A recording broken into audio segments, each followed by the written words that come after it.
very hard to make yourself accepted in the situation you're selling something. How to not hurt each other. I'm giving all I have to get through this, and it's not easy.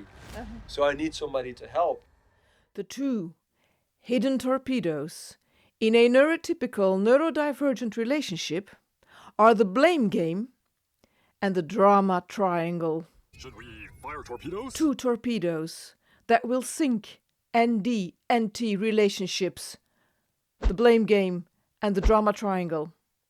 After 33 years together, we've learned how to spot them and steer clear. Hello and welcome to today's ADHDTrueColors podcast with Michaela and Rorick. Today we're going to do something what we haven't done before, which is a live, true conversation, up close and personal, and uncensored. We're a bit excited because it is something that Excited? no other... No, fearful. Fearful? Nervous. Nervous and fearful.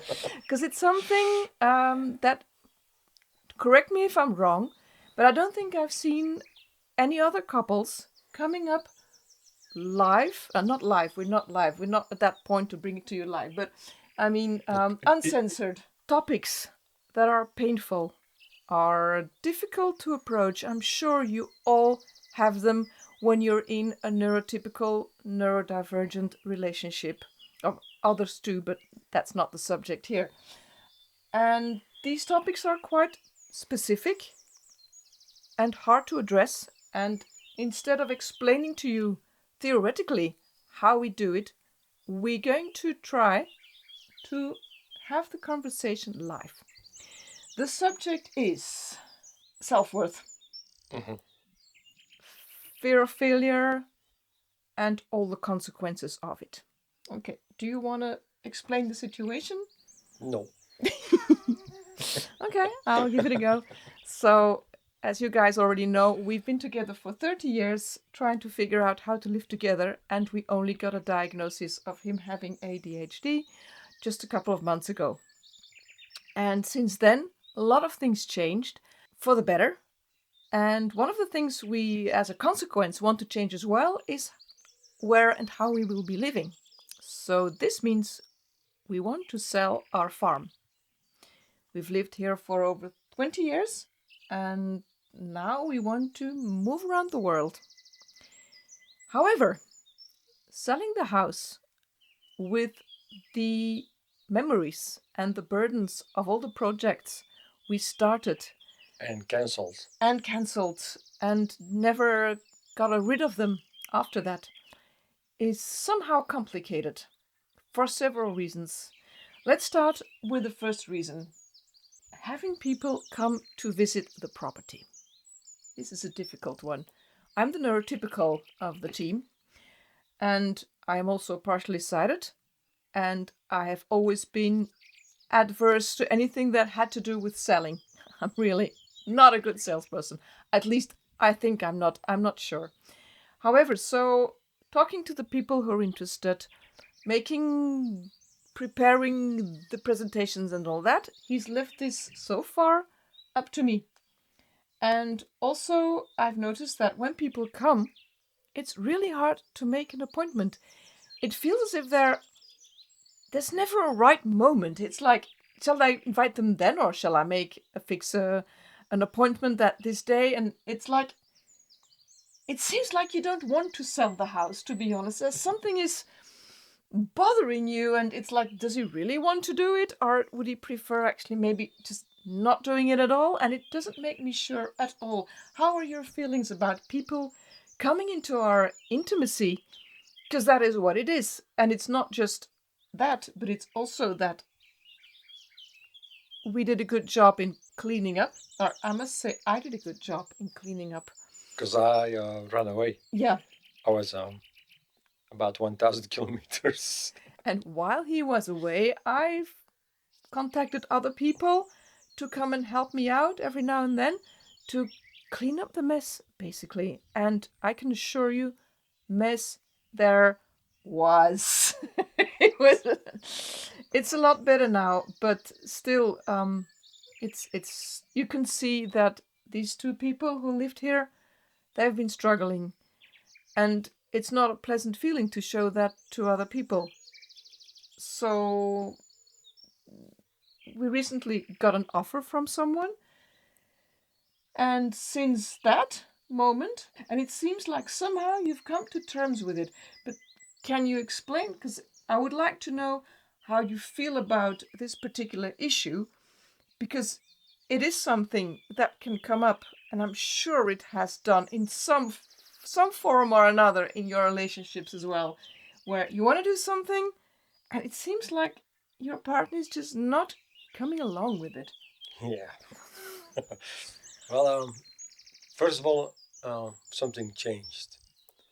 The fact that yesterday this person came and he said like it was so close to our initial offer that I had this feeling like I was not wrong in evaluating the property. Actually, selling isn't that hard. Two difficult points on selling. The first one is a lot of indeed like small talk, and I hate small talk. But that's a technical issue. You can. I found a way out of this just by using communication techniques of chase.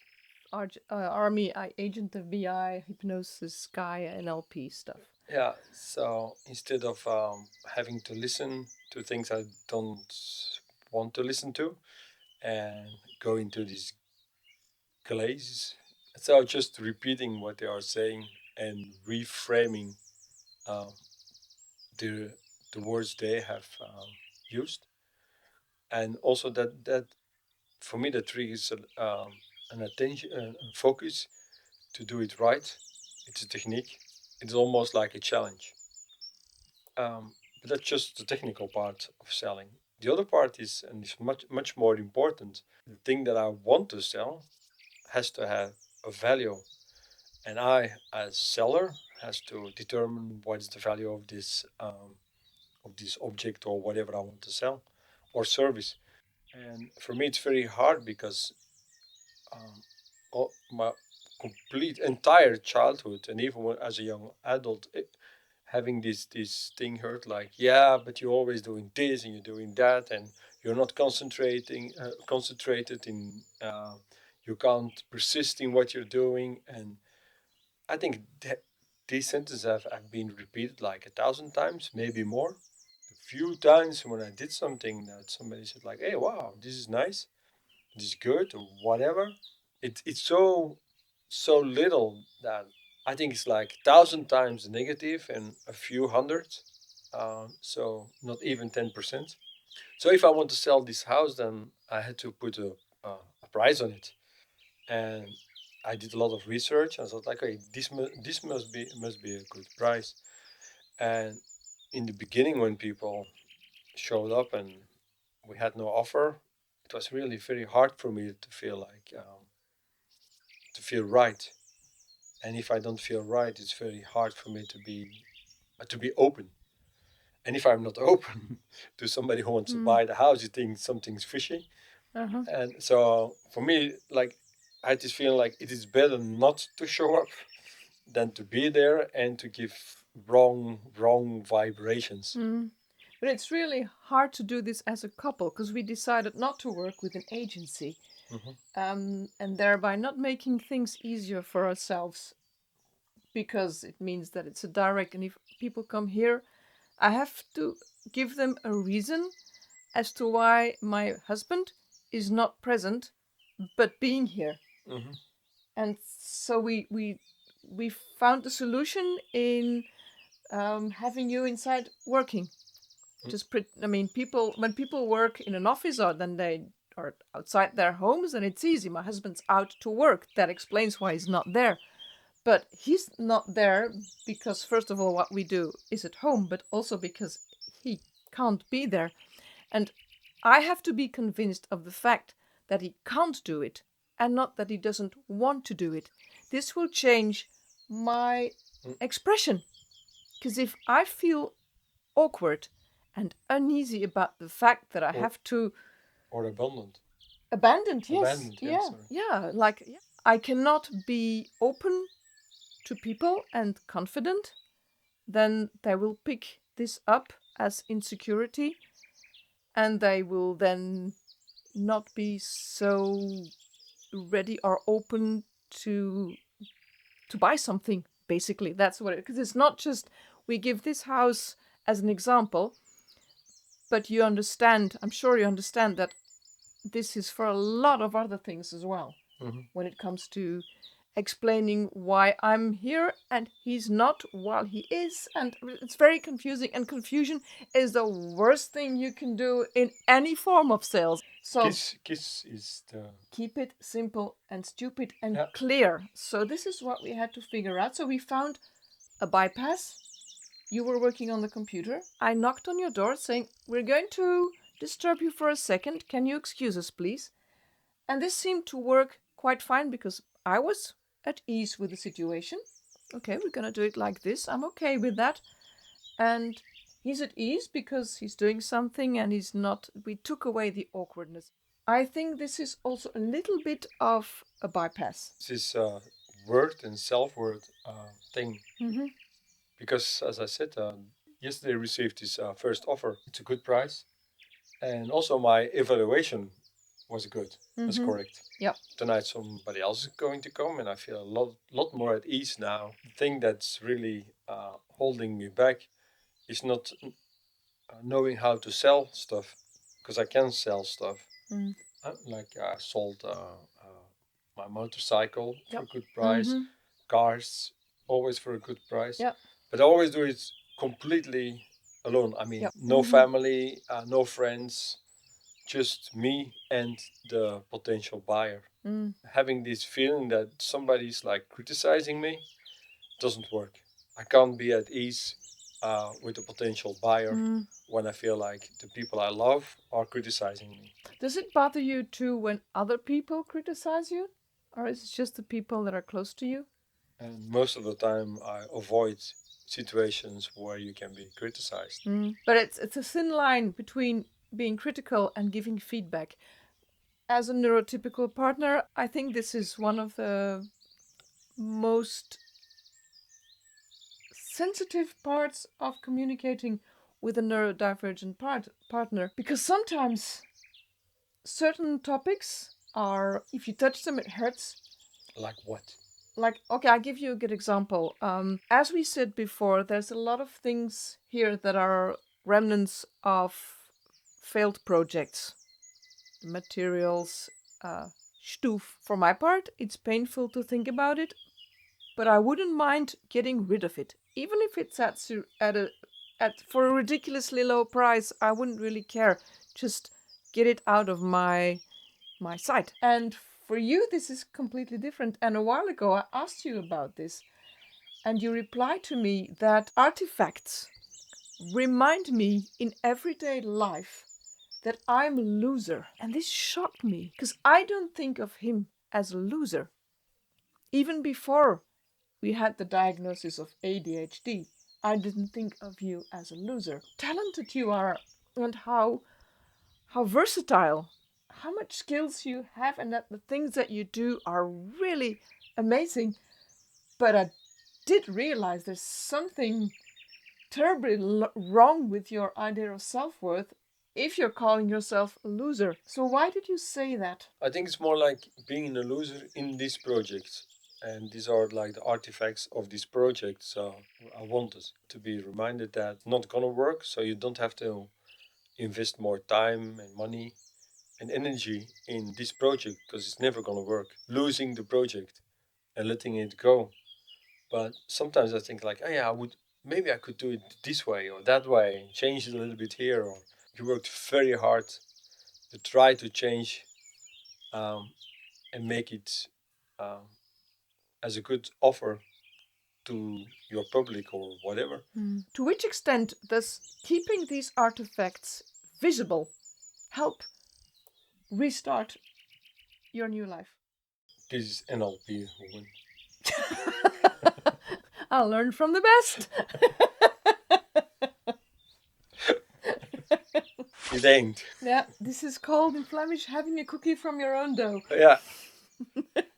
On the other hand, having these artifacts lying around is a kind of messy. So if you want to start the next project, it's still there as a ballast, something like that hinders you. So no, I think practically it's better not to do it. But what's happening in the mind is not always the same thing as the thing you should be doing. Now, we're discussing this here for you to show you how it can be done without getting into an argument, without hurting each other. You just mentioned that you hate it when people hurt one another. And I am convinced 99% of the people do not like hurting other people. I really believe that. However, unintentionally, we do it more often than we wish. This is what we're showing you live here, is that how to not hurt each other. And I will give you an example of something that would have caused pain not so long ago before we had the diagnosis. Okay, I take my stress thing and... Yes, start. Okay, go ahead. One of the things we bought, we invested in at some point about 2 years ago, was a whole set of tools that are used to work with a horse or a mule to work the land. I don't know the names of these things, and that's where the problem comes. And so we bought these things, and we never used it. As you guessed, never got to the point where we actually had the plow in the ground. So these things, to my idea, can be sold. And I asked this, is it okay if I sell them? Yeah, sure, go ahead. But I don't know what they're called. I can't advertise them because I don't know what they are. Could you give me the names of these different tools in French? And you said yes about 3 months ago. And since then, the topic wasn't on the table anymore, because in the past, if I would have come to it and say, can you please give me the names because I need to sell them? How would you have reacted before? Offended. Mm-hmm. Would you feel like... Yeah, well, I mean, it's like we have these artifacts to avoid doing the same thing, but on the other hand, sometimes these artifacts hurt so much that I don't want to see them anymore.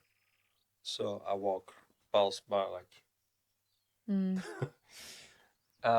So being remembered and pointed at, like, this stuff, and the reason why projects, training horses or working with mules or even dogs, is that there's always this the client, the owner. Unfortunately. Unfortunately. So talking with... They're the ones who are supposed to pay in the end. Yeah, right.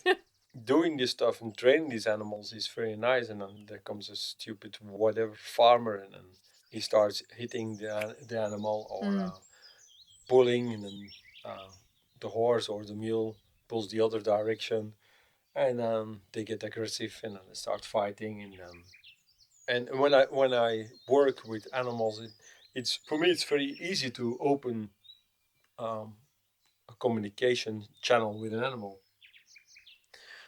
But then you have, yeah. We invested in this material, and I still like to work with these animals, but the problem is that, because what I can teach somebody is how to talk or whisper with the animal on another level than what we normally do between people. And then the animal starts to understand the person who wants to communicate with it. But then they start misusing it for things the animal is not trained or don't have the physics to do it. And then they get frustrated and then wind up again with aggression and whatever. It's emotionally hard to, on one hand, let it go, and on the other hand, to be remembered that the things are still there and now have to move because we are emptying the farm. So avoidance, yeah. But this would have not been possible. That what you're telling me so openly and so courageously wouldn't have been possible before you knew yourself and could be kind to yourself, as in and explain to me why it is so painful for you, which allows me to go about it more mindful and try and pick the right moment. That is still difficult, finding the right moment to do something. It is not easy for a neurotypical partner to fathom where you are emotionally and mentally. It is going a lot better. We're making tremendous progress in mutual understanding and brain tuning. But I do sometimes still feel a little bit hesitant when addressing stuff that is complicated. Yeah, but I think with the understanding comes the acceptance. That's a process. I can't say like, oh, now I know I have ADHD, so that's it. No, it's the beginning. It's more like a start Yep. than a that's it. Mm-hmm. But I feel much more relaxed now, knowing that in a way I'm normal. Somebody who has ADHD is a normal person. Mm. While if you don't know what it is that makes you in many situations different from the other one, then you think you're not a normal person. And really, it is me who is the problem. Well, now I know how it works, why it works that way, my brain, I mean. I don't feel like you are pointing a finger at me, Mm. at my heart, at there where it hurts. Mm-hmm. It's just like, this doesn't work. And Uh-huh. why is it doesn't work? Mm-hmm. Yeah. And it takes a lot of pressure. And this goes both ways. I can accidentally thread on something that is still covered and might cause pain or discomfort, but you will not react as, oh, and you did this on purpose and you're judging me. And that is really important, I think. Everything that could have triggered something like what you are saying is against my uh, personality, is against who I am, is against the real me or something like that. Is gone now because I think like, yeah, it's just like we're doing this in English, but this is not our first language. So sometimes we have to think how to say something, um, but we know why we are not that fluent as we are in our native language. And that's the same thing with the communication we have now. We now know that what you are saying is a different kind of vibration, and it's not something that because I'm wrong, so she's not accusing me from being a difficult person or whatever. It's never this difficult person. It's everything we say now. It's more like our brains are not tuned. Your brain reacts this way or that way, and my brain does this or that. But it's just how this thing in here works, functions, and we don't have to go into. If you go again into the drama triangle, then it's not about accusing the other one. So none, not you, not me, is a prosecutor. I don't feel like a victim. Uh, so we don't have to search for somebody who can help us. And sometimes before the diagnosis, I had this feeling like she was prosecuting me, and I felt like, why are you doing this? I'm giving all I have to get through this, and it's not easy. So I need somebody to help, and there was nobody to help me. So I think like, yeah, okay, the only helper in this situation is to go into defense mode, and so then the stress goes up in both bodies, brains, and then you say like, why is he getting like so defensive? Just have an open conversation. But I feel hurt, and what I reply will hurt her, and then it goes like up and up, or more like down and down and down. It goes The down. tension Yeah, goes up, but yep, the situation goes down. degrades. Yeah, true. So true. The word I'm looking for as I hear you speak is respect. If you know what is difficult for the other person, whoever that is, then you can understand what is difficult for you and how it is when something is difficult. For example, doing a podcast, speaking, addressing your public with your own voice was something really, really hard for you. We're on the beginning of this project. We've done 4 or 5 by now, I think. And you could say for me, it's walking up a step and taking difficulty or doing effort to get it right. But for you, it is huge. It's like climbing onto a very high and steep rock, and it takes a tremendous amount of courage to do this. But if I don't know that, if I think you are like me, as many people do, thinking the other one is like you, which is not, only then if I can let go of this false belief, I can understand that some things are difficult for the other person and other things are difficult for me. That is natural. That is the way things are. And I swear to you, this conversation is not any different, apart from the language, from if we would just be at the dinner table. Yeah, because being on YouTube is not, this is not the first time. We were I think, at the beginning of YouTube. Yeah. Because we're old now and we are like, how do they call it? Pioneers? Granny influencers or something? Grandfluencers? Grandfluencers or something? Something like that. Because of our age, but we were young in the days YouTube started, and we were one of the, in Europe, one of the first. We were there really early, yeah. Yeah. But without any spoken content. No, it's not completely entirely true. Not entirely true. No, where do you speak? I did how-tos on survival techniques and making bows and stuff like that. And you spoke? Yeah. Oh, I forgot about that one. I'm sorry. Yeah, I'm standing behind a table or something with this cookie in my hands. Explaining, and it's not in text, it's really speaking. Okay, I forgot about that. I have to look it up. Anyways, and if I find it, I'll put it there. Anyways, most of the videos are either not spoken or with disguised. Yeah. With voice effects on it where nobody would know it was him. Even when I got into the video, you changed my voices. You made me sing in a very high voice. Yeah, I did. Which didn't resemble my... No, you made lots of things. You had speaking pigs and singing plants and laughing plants and lots of super funny, crazy stuff. Very little spoken content. Yeah, that's right. But or with voiceover. Not mine, but voiceover. A voiceover. Yeah. I did the how-to, and then we had a voiceover explaining what I was doing. Yeah. Also. That was it.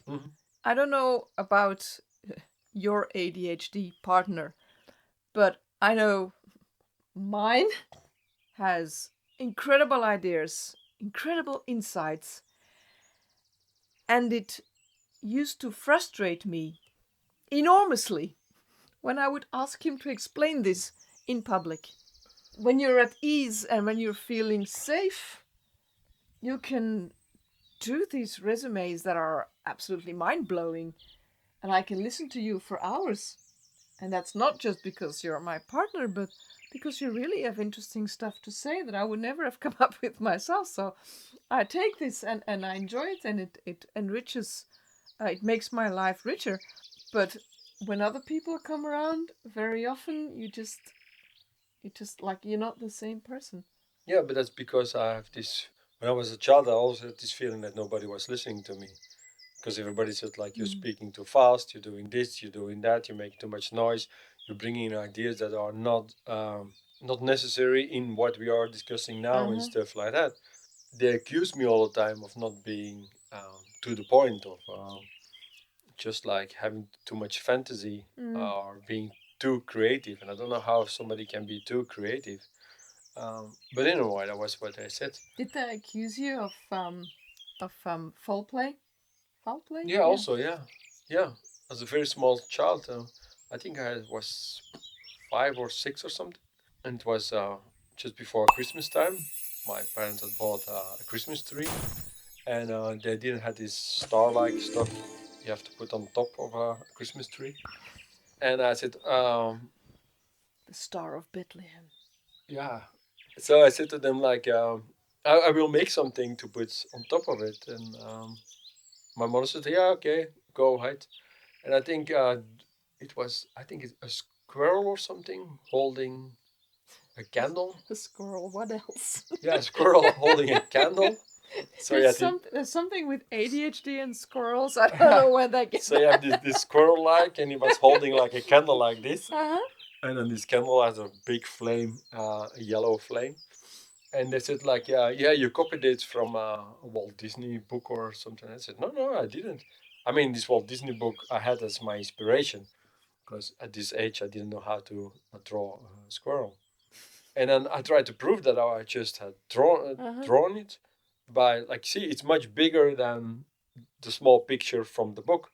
And I said, yeah, you found a way to make it bigger and stuff like that. And I was really confused that they didn't want to let it go and just say like, well, even if it was copied, like to say like, this is a nice thing, you're so creative or something, but that never happened. They always said like, be normal. That's more than crazy enough. Was they're saying like, be normal. It's more than crazy enough. Yeah. Respecting other people is not the kind of thing which happens naturally in our societies. Add to that being neurodivergent makes being respected even harder.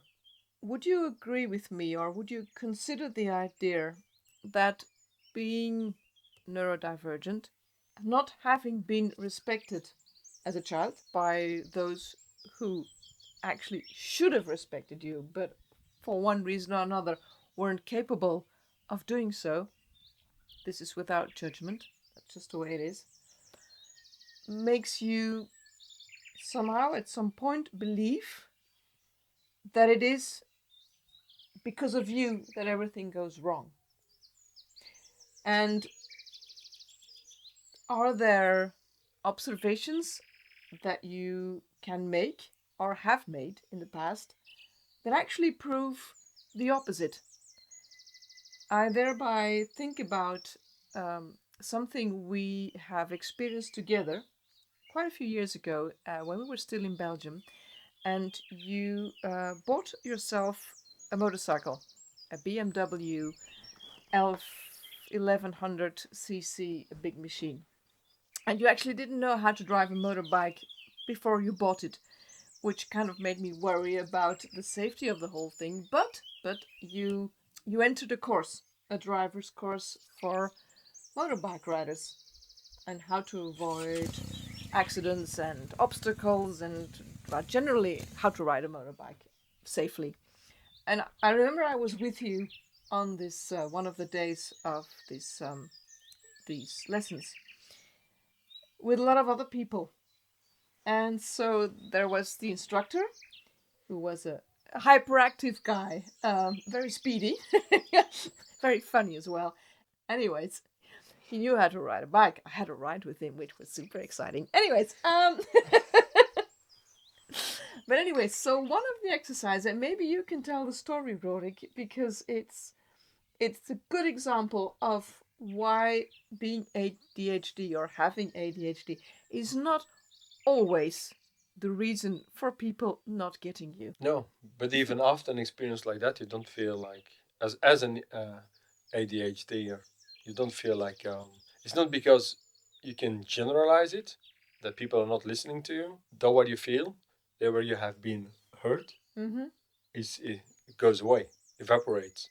So what happened actually is he said like, okay, now we're going to leave the training ground and practice as a bunch of Hell's Angels. What means like driving around in, I think, about 15 people or something like that. Something like that. 15 people, and he said like, listen, what always happens and can't be happening now is you see this, you drive two by two, okay, no problem.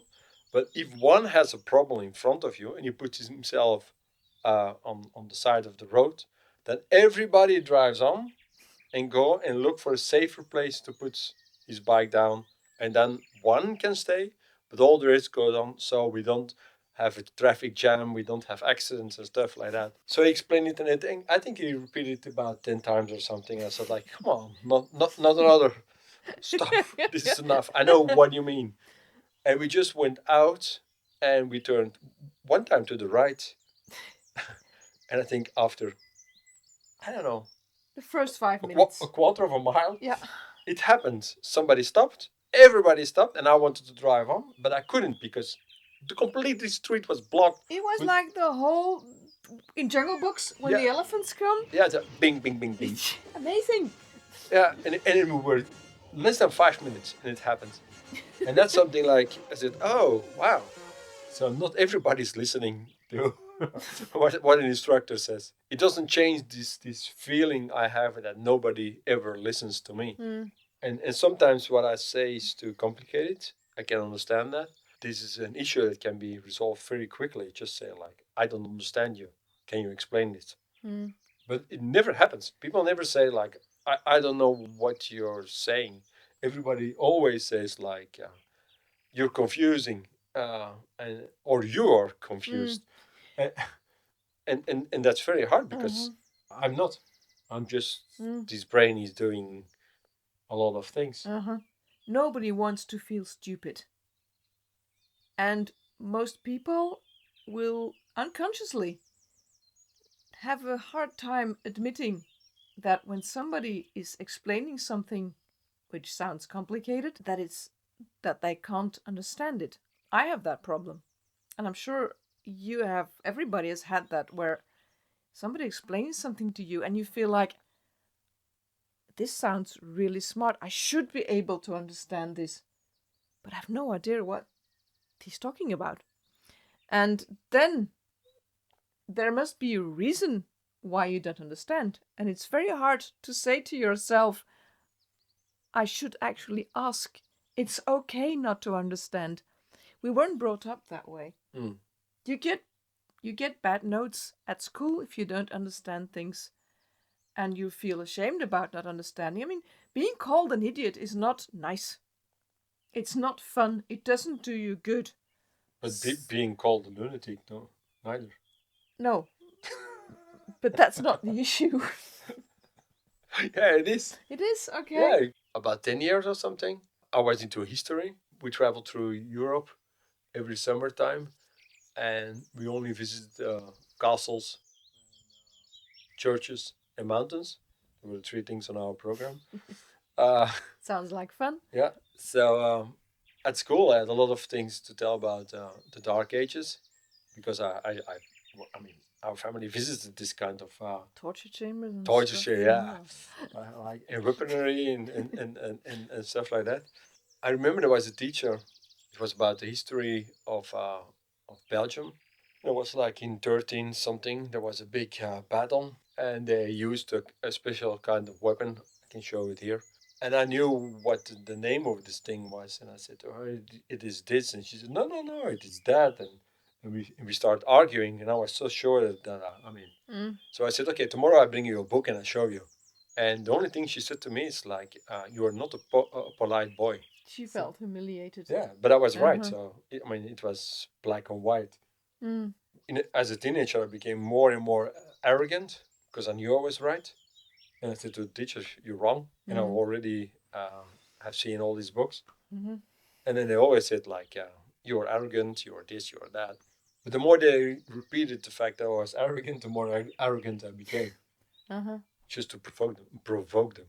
I when we just got to know each other, you were an extremely provocative young man. I was an artist. You were a very provocative artist. Do you still feel like that now? No. I think I was provocative because I wanted to put myself one way or another. To be there? Yeah, just to be there. Just be normal. That's more than foolish enough. Yeah, that's what people used to say. Well, they say that to a lot of children, but in your case, because when I was nervous, I like to make people laugh, so I started acting like a clown. And then said, like, you see, this is not normal. And of course, it was normal because they were so boring, and they were arguing, and I thought, like, I can make something happen something funny, Mm. but that didn't work out. But it You- was a way to get appreciation. Yeah, it's a coping mechanism. Mm. It's not about attention because I like to be alone, so it's more like appreciation. The moment when I'm with other people, it's nice to feel appreciated. We have worked for over 30 years because we absolutely, since the beginning, wanted to do something together as a team for many years, many projects. We tried a lot of things, and in the end, I think it is the desire to work as a team which has given us the energy and the persistence to keep looking for the reason as to why it was so hard. But I think for me, we is the most important word in my vocabulary, even my existence. Being part of something. I always ask like, what you want to do? Not because I don't have ideas, too many ideas. So, but it's just like if you have a project, and I see what I can do in it, I can offer my service to be in that project. But that has to do with this lack of acceptance. The main reason why we are now persisting for quite a while already, and it's going fantastic. It's going really good, and we take hurdles more than a couple a day. We also have these hard conversations sometimes, which we don't do in front of the camera because some things are very confronting, absolutely necessary. Making a breakthrough is really, you really have to be persistent. Don't give up too easily on one another. That is really important. Yeah, but now with this conversation we had about acceptance, shines another light on selling stuff, because it's very hard to make yourself accepted in the situation you're selling something. There's no we, because the person who is interested in what you have to offer, what I have to offer in this situation, there's no we. There's the potential buyer and there's a potential seller. This thing happens, and then you separate. So there's no future bringing people together. That's what I like doing with this channel, is like bringing people together. Because this we is for me much more important than becoming influencer, star, Absolutely, whatever. absolutely. That's the deal. And it's one part is we, and us is has to do with acceptance, which is not so easy as an ADHDer. But on the other hand, it's also about the natural way for humans to be together with other people. I mean, we survived like almost 300,000 years on this planet, just being together as a group, as a clan, as a tribe. And that's something we lost now in our society. Loneliness is so It's over normal. the top. Yeah, Yeah. it's in. So, guys, I hope you have had something out of this conversation. It was a pleasure for us to share it with you, and we're looking forward to seeing you around next time. Meanwhile, we invite you to subscribe to the channel, make it grow, share it with people that you know might be interested and learn something from it or be inspired by it. Leave a comment. No matter which language you speak, we speak English, French, German, and Flemish. So these 4 languages are all okay. That's it for now. We're wrapping it up here, and you guys take good care of yourselves. Big hugs, and see you in the next time. Yeah. Bye. Bye for now.